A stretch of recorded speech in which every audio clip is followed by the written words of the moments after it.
I never thought I'd be telling this story.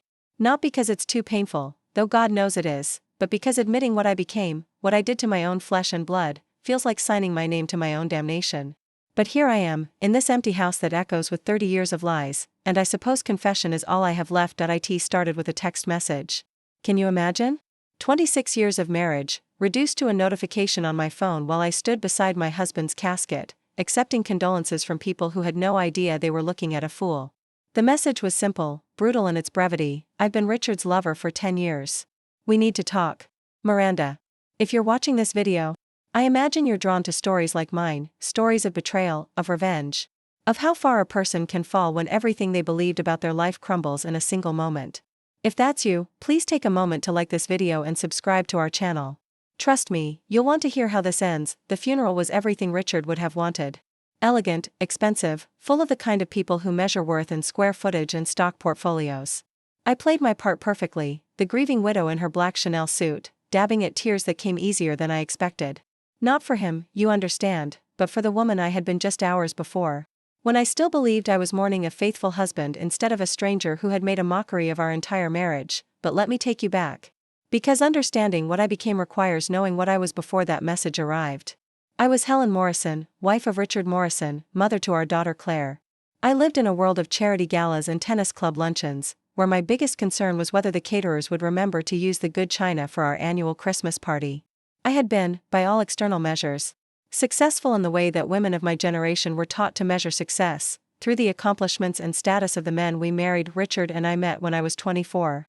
Fresh out of college with a degree in art history that everyone assured me would be charmingly useless. He was 32, already making his mark in commercial real estate, with the kind of confidence that comes from never having been told no about anything that mattered. Our courtship was a whirlwind of expensive dinners and weekend trips to his family's house in the Hamptons, where his mother would look at me with the kind of smile that never quite reached her eyes. Even then, I knew I was being evaluated, measured against some impossible standard that had less to do with who I was and more to do with who I might become as an accessory to Richard's ambitions. But I was young and in love, or what I mistook for love at the time, and I convinced myself that the cold politeness from his family would warm once they got to know me better. How naive I was, thinking that love could overcome class. That affection could bridge the gap between my middle-class upbringing and their old money expectations. The wedding was spectacular. Featured in Town and Country magazine, with 6 bridesmaids in dusty rose silk and enough flowers to stock a funeral home. I should have paid attention to that metaphor. Richard's mother insisted on approving every detail, from the menu to the music, and I found myself agreeing to choices that felt foreign, as if I were planning someone else's celebration. But that's what I thought marriage meant then: compromise, adaptation. Becoming the woman your husband needed you to be. The first few years were what I suppose you could call happy, if happiness can be defined as the absence of obvious problems. Richard worked long hours building his business, and I threw myself into creating the kind of home that would reflect well on his success. I learned to cook elaborate meals that he rarely had time to eat, decorated rooms that he barely noticed, and slowly, imperceptibly, began to disappear into the role of Richard's wife. When Claire was born, I thought everything would change. Surely this perfect, beautiful child would bind us together in a way that nothing else had. And for a while, it seemed that way. Richard was attentive during my pregnancy, proud in the way that successful men are proud of their successful acquisitions. But once Claire arrived, once the novelty wore off, I began to understand that I had simply added another responsibility to my list: raising Richard's daughter to meet Richard's standards. Don't misunderstand me, I loved Claire desperately, with the kind of fierce, protective love that surprised me with its intensity. But loving her and raising her according to Richard's expectations were not always the same thing. He wanted her to be exceptional, academically, socially, in every measurable way. Private schools, tutors, music lessons, writing lessons, French lessons. Claire's childhood was a carefully orchestrated performance designed to produce the kind of daughter who would reflect well on the Morrison name, and she was exceptional. Brilliant, beautiful, accomplished in all the ways that mattered to Richard and his family. She got into Harvard, then law school, then landed a position at a prestigious firm in Manhattan. She married well, a fellow lawyer from an equally prestigious family. She gave us grandchildren who were as perfect as their parents. By every external measure, we had succeeded in creating the life we were supposed to want, but somewhere in those years of orchestrating perfection, I lost myself completely. I became a curator of other people's achievements, a hostess for other people's success. A mother to a daughter who had learned to see me the way her father did, as necessary but not particularly important, functional but not fascinating. I told myself this was what marriage looked like after 25 years. That the passion and intimacy of youth naturally evolved into this kind of comfortable, practical partnership. I was an expert at self-deception by then. I had to be, to survive the growing distance between Richard and me. The way he would look through me at dinner parties. The increasing frequency of his business trips. The phone calls that ended abruptly when I entered the room. I told myself these were normal marriage problems. The kind of thing that happened to everyone if they lived together long enough. The truth is, I had become exactly what Richard needed me to be, a beautiful, accomplished accessory who managed his household, raised his daughter, and asked no inconvenient questions about the life he lived outside our perfectly appointed home. I had succeeded so completely in becoming Richard's wife that I had forgotten how to be Helen. When the heart attack took him, sudden, massive, irreversible, I felt something that shocked me, relief. Not at his death, exactly, but at the possibility that I might finally be free to discover who I was without him. For the first time in decades, I allowed myself to imagine a future that wasn't entirely determined by someone else's expectations. That fantasy lasted exactly 43 hours. Until Miranda's message arrived. We met at a coffee shop in Soho. The kind of place where Richard would never have gone, too bohemian for his tastes. She was younger than I expected, maybe 40, with the kind of effortless style that comes from actually having taste rather than simply following trends. She was beautiful in a way that I had never been, natural, unself-conscious. The kind of woman who looked good without appearing to try. She didn't apologize. Which I found myself respecting even as it infuriated me. Instead, she laid out the facts with the precision of someone who had clearly rehearsed this conversation. They had met at a real estate conference 10 years ago. Had begun as friends, had become lovers within months. Richard had told her about me, about Claire. About the life he felt trapped in but couldn't escape without destroying his reputation and his business relationships. According to Miranda, Richard had been planning to leave me. They had looked at apartments together, had talked about traveling, about starting fresh somewhere away from the suffocating expectations of his family and social circle. He had been waiting for Claire to get settled in her career, he said. Waiting for the right moment to minimize the damage to everyone involved. I sat there listening to her describe my husband as a man I had never known, passionate, spontaneous, unhappy in ways he had never shared with me. She spoke of inside jokes and shared dreams, of weekend trips I had assumed were business conferences, of a version of Richard who apparently existed only when he was with her. But that wasn't the worst part. The worst part was when she handed me the envelope. "He left this for you," she said, her voice finally showing some emotion. "He made me promise to give it to you if anything happened to him." Richard's letter was 3 pages long, written in his careful handwriting, dated just 2 months before his death. In it, he apologized, not for the affair, exactly, but for the life we had built together, for the ways he had failed me, for the woman I had become in service to his ambitions. He acknowledged that he had been a coward, that he should have ended our marriage years ago instead of letting it hollow out into something that served neither of us. But here's what destroyed me: he was right. Everything he said about our marriage, about the woman I had become, about the emptiness of our life together, it was all true. I was exactly the kind of wife he described, decorative, dutiful, and ultimately disposable. I had spent so many years becoming what he needed that I had never once asked what I needed. Never demanded that he see me as anything more than a supporting character in his story. The humiliation was complete. But it was also just the beginning. Tell me where you're watching this from. I'd love to know what corner of the world you're in as you hear this story unfold. Leave a comment below with your city and country. Sometimes I wonder if pain like this is universal, if there are women everywhere who have lived some version of what I'm about to tell you. Richard had been careful, methodical in his deception. But he hadn't been quite careful enough. The will was straightforward, everything to me, with Claire as the secondary beneficiary. But the reality was more complicated. Richard had been living well beyond our means for years, maintaining the lifestyle that his image demanded while his business struggled with debts I knew nothing about. The house was mortgaged to the hilt. The investment accounts were nearly empty. The life insurance policy had lapsed 6 months earlier because he'd missed payments. I discovered all of this in the weeks following the funeral. As lawyers and accountants walked me through the ruins of what I had thought was a solid financial foundation. Richard had been borrowing against everything: the house, the business, even Claire's trust fund, to maintain the illusion of success while his real estate empire crumbled around him. Within a month, I went from being the comfortable widow of a successful businessman to being a broke woman in her 50s with no job skills, no independent income, and debts that would take years to resolve. The house would have to be sold. The cars would have to go. The country club membership, the charity board positions, the social life that had defined me, all of it would disappear along with the money that had made it possible. But Claire, my perfect daughter, didn't see it as our problem to solve together. She saw it as my problem, the widow's burden, the price I should pay for having lived off Richard's success for so many years without contributing anything meaningful of my own. She made it clear that while she felt sorry for me, she had her own family to think about, her own future to protect. "You'll figure it out, Mom," she said, with the kind of casual confidence that comes from never having to figure anything out for yourself. "You're stronger than you think." But I wasn't strong. I was 54 years old, with no career, no skills that anyone would pay for, and no idea how to survive in a world that had no use for decorative middle-aged women with expensive tastes and no practical abilities.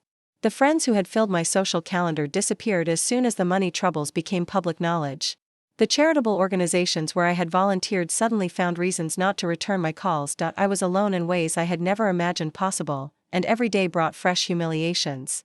The mortgage company calling constantly. The country club sending polite but firm notices about overdue fees. The gradual realization that everything I had thought was mine, the furniture, the jewelry, even some of my clothes, would have to be sold to pay Richard's debts. That's when I discovered something interesting about myself. I was capable of hatred in ways that surprised me. Not just anger or disappointment, but a cold, calculating fury that grew stronger every day. I hated Richard for his lies and his cowardice. I hated Miranda for her easy confidence and her genuine grief. I hated Richard's family for their relief that I was no longer their problem. But most of all, I hated Claire. I hated her for her success that had been built on Richard's money and connections. I hated her for her beautiful life that she had never had to fight for. I hated her for the way she looked at me now, with pity and vague embarrassment, as if my problems were somehow unseemly. A reflection of personal failure rather than systematic betrayal. But hatred, I learned, could be useful. It could provide clarity where grief had offered only confusion. It could motivate action where despair had paralyzed. And it could sustain the kind of long-term planning that my situation required. I spent 3 months studying Richard's financial records, learning the business that I had ignored for decades, understanding the deals and relationships that had sustained our lifestyle. And slowly, carefully, I began to uncover irregularities, payments that didn't make sense, transactions that seemed designed to hide money rather than invest it, partnerships that existed only on paper. Richard hadn't just been careless with our money.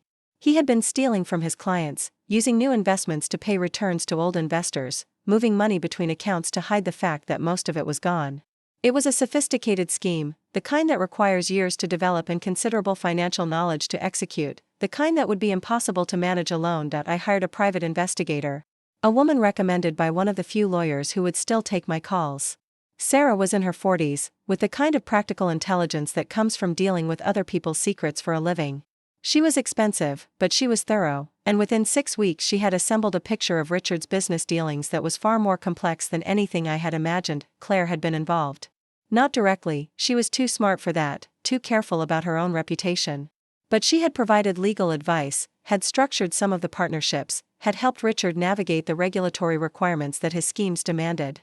She had known exactly what her father was doing, and she had helped him do it more effectively. The discovery should have devastated me, but instead it energized me. Finally, I had something to work with, something that could shift the balance of power between us. Claire had built her successful career on the foundation of illegal activity. She had profited from the same schemes that had left me destitute. And she had let me twist in the wind, knowing that she was partially responsible for the financial disaster that had destroyed my life. I took the evidence to the FBI. The investigation took 8 months. During that time, I lived in a studio apartment in Queens, working part-time at a department store, watching my former life recede into memory. But I also watched the investigation slowly, methodically, build a case that would destroy everything Claire had built. The indictments came down on a Thursday morning in November. Richard's business partners, several lawyers, 2 accountants, and Claire. Conspiracy to commit fraud, money laundering, racketeering. The kind of charges that end careers, that send people to federal prison, that destroy families for generations. Claire called me that afternoon, crying for the first time since she was a child. "How could you do this to me?" she sobbed. "I'm your daughter." "Yes," I said, and my voice sounded strange even to me, calm, cold, satisfied. "You are. And you let me lose everything while you profited from the same crimes that ruined me. You're Richard's daughter, all right. You learned his lessons well." The legal proceedings stretched over 2 years. Claire's lawyers were expensive and skilled, but the evidence was overwhelming. She eventually pled guilty to reduced charges, agreeing to pay massive fines and serve 18 months in minimum security prison. Her law license was suspended indefinitely. Her marriage ended in a bitter divorce that left her with limited custody of her children. The financial penalties were the most satisfying part. Everything she had gained from her father's schemes had to be returned, with interest. The house in Connecticut, the apartment in Manhattan, the investment accounts, the trust funds she had established for her children, all of it seized by the government. Sold to pay restitution to Richard's victims. I got my share of that restitution, of course. Not enough to restore the life I had lost, but enough to live comfortably, to move back to Manhattan, to rebuild something resembling a social life among people who didn't know the whole story. And Claire? Claire disappeared from my life as completely as if she had never existed. No phone calls, no letters, no contact with the grandchildren I will never see again. She rebuilt her life somewhere else, with new friends who don't know her history. Working jobs that don't require a law degree. Starting over in ways that I never had the chance to do. I won, in every measurable way. I destroyed the person who had betrayed me, reclaimed enough money to live decently, and proved that I was capable of the kind of strategic thinking that no one, not Richard, not Claire, not even myself, had ever believed I possessed. But victory, I learned, is not the same thing as satisfaction. Revenge is not the same thing as justice. And survival is not the same thing as living. I am 70 years old now, alone in an apartment that I can afford but don't love, in a city full of people who don't know me. I have enough money to be comfortable, enough time to do whatever I want, and no idea what that might be. I destroyed my daughter's life to save my own, and I'm not sure either of us is better off for it. The grandchildren I will never know are probably better off without me in their lives. Claire is probably stronger for having survived what I did to her. Richard is beyond the reach of consequences, resting in peace in a cemetery I never visit, and I am here, telling you this story, because it's the only legacy I have left to leave. A cautionary tale about what happens when a woman spends so many years becoming what other people need her to be that she forgets how to be human on her own terms. If you're watching this because you've been betrayed, because someone you trusted has destroyed your life, because you're drowning in the wreckage of other people's choices, I understand. The desire for revenge is natural, human, sometimes irresistible.